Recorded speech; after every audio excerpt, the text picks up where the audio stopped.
Terima kasih tentunya masih bersama kami dalam Berita Aceh. Bagi Anda yang baru bergabung, kami akan kembali menampilkan 3 berita utama pada pagi hari ini. Sedikitnya 137 imigran Rohingya mendarat pada Kamis dini hari di pantai Kuala Parik, Kabupaten Aceh Timur, tanpa diketahui warga setempat.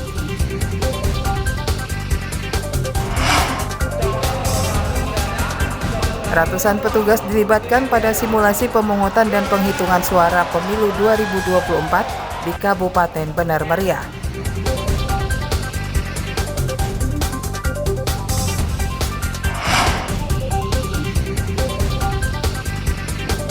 Seorang petani di Kabupaten Pidi ditangkap usai dilaporkan keluarga korban pelecehan.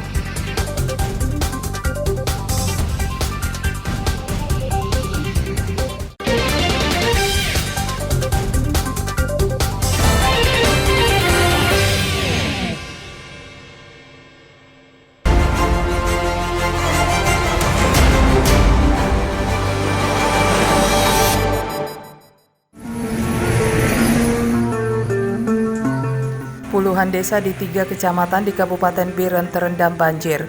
Banjir bukan hanya merendam permukiman, tapi juga sejumlah jalan dan kantor camat Kecamatan Jenip. Banjir akibat luapan beberapa sungai di daerah itu terjadi usai hujan lebat. Arus banjir deras meluap ke permukiman, sehingga mengkhawatirkan warga. Derasnya intensitas hujan di perbukitan Jenip menyebabkan sejumlah kawasan di Kecamatan Jenip, Kecamatan Plimbang, dan Kecamatan Pandrah terendam banjir.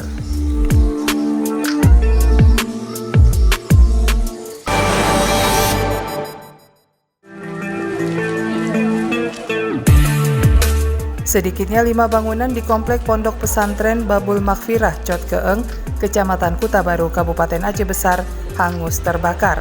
Meski tidak menimbulkan korban jiwa, tapi kebakaran membuat sejumlah santri kehilangan perlengkapan belajar dan pemondokan. Kepanikan ratusan santri yang berhamburan ke lapangan saat api menghanguskan 5 bangunan terekam video warga. Mereka khawatir api menjalar ke ruang kelas tempat santri belajar.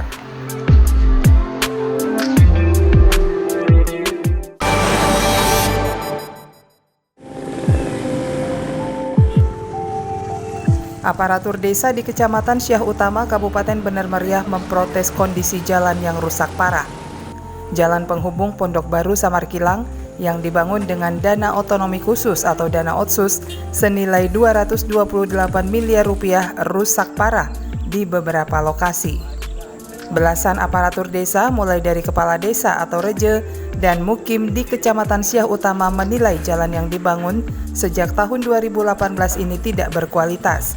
Badan jalan rusak parah dan terbelah hingga amblas sepanjang hampir 5 km.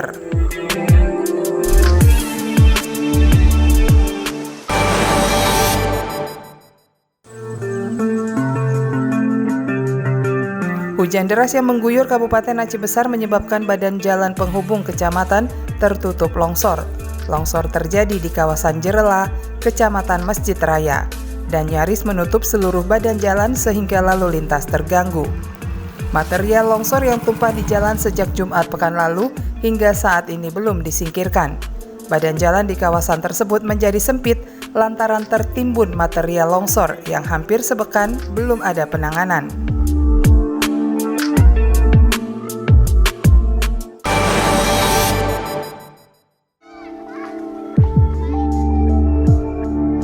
Siswa SD Negeri Sepeden Desa Wih Tenang Uken, Kecamatan Permata, Kabupaten Benar Meriah terpaksa belajar di menasah desa akibat sekolah mereka disegel pemilik lahan. Proses belajar mengajar atau PBM di musola sudah berlangsung sejak awal Januari 2024 hingga saat ini. Penyegelan terjadi mulai dari jalan masuk hingga ke pagar SD Negeri Sepeden. PBM di musola hanya untuk kelas 1 hingga kelas 4. Sedangkan siswa kelas 5 dan 6 berlangsung di tempat pengajian Al-Quran atau TPA desa setempat.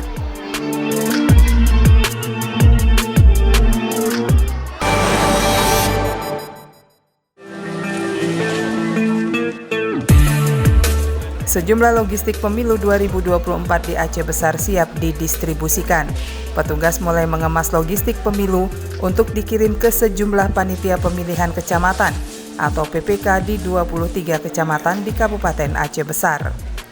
Pengemasan logistik pemilu 2024 mulai berlangsung setelah penyortiran dan pelipatan surat suara rampung.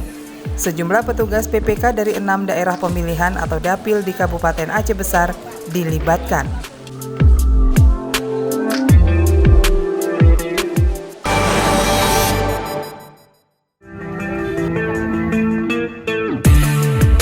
Sejumlah warga di Aceh Utara menyerbu kantor pos untuk memperoleh bantuan beras gratis.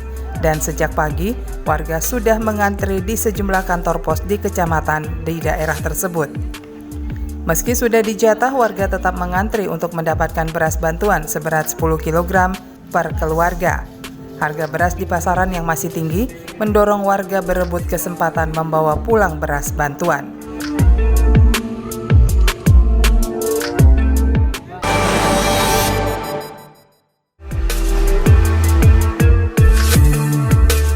Sejumlah logistik pemilu 2024 mulai dikemas untuk didistribusikan ke sejumlah TPS di Kabupaten Aceh Barat Daya. Logistik berupa bilik, kotak, dan surat suara, serta kelengkapan lainnya dipilah petugas di aula kantor Komisi Independen Pemilihan Kabupaten Aceh Barat Daya.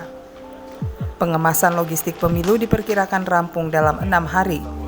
Pengepakan dilakukan secara runut mulai dari surat suara pemilihan anggota DPRK, DPRA, DPR RI, dan DPD RI, serta surat suara pasangan Capres dan Cawapres.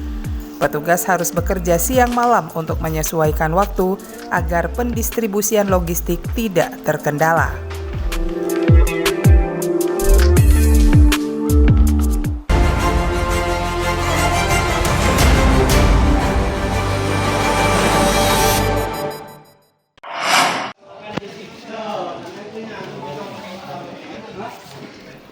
Seorang petani di Kabupaten Pidi diduga kuat mencabuli 5 anak di bawah umur dalam kurun waktu 2023 hingga awal tahun 2024.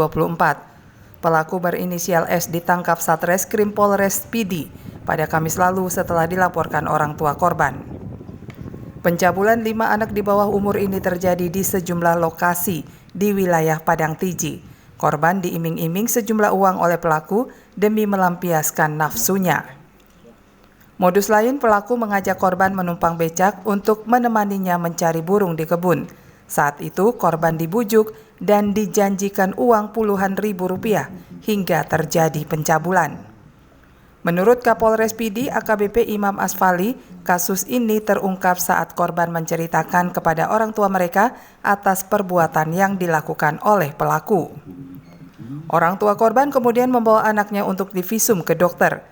Dari hasil visum ditemukan luka di alat vital korban. Selanjutnya keluarga melaporkan pelaku ke polisi.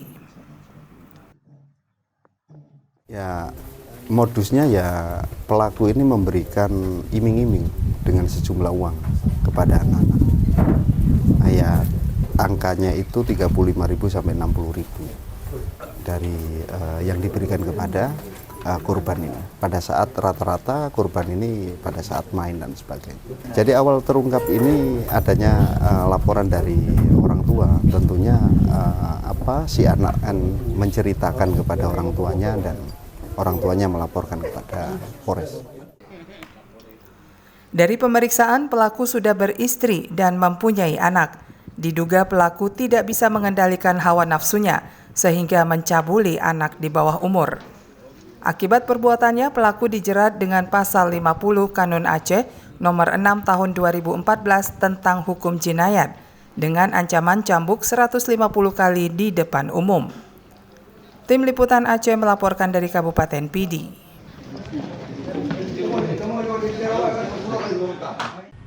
Informasi tadi sekaligus menutup perjumpaan kita pada pagi hari ini. Saya Resti Amelia dan seluruh tim redaksi yang bertugas pamit undur diri. Selamat beraktivitas dan sampai jumpa. Wassalamualaikum warahmatullahi wabarakatuh.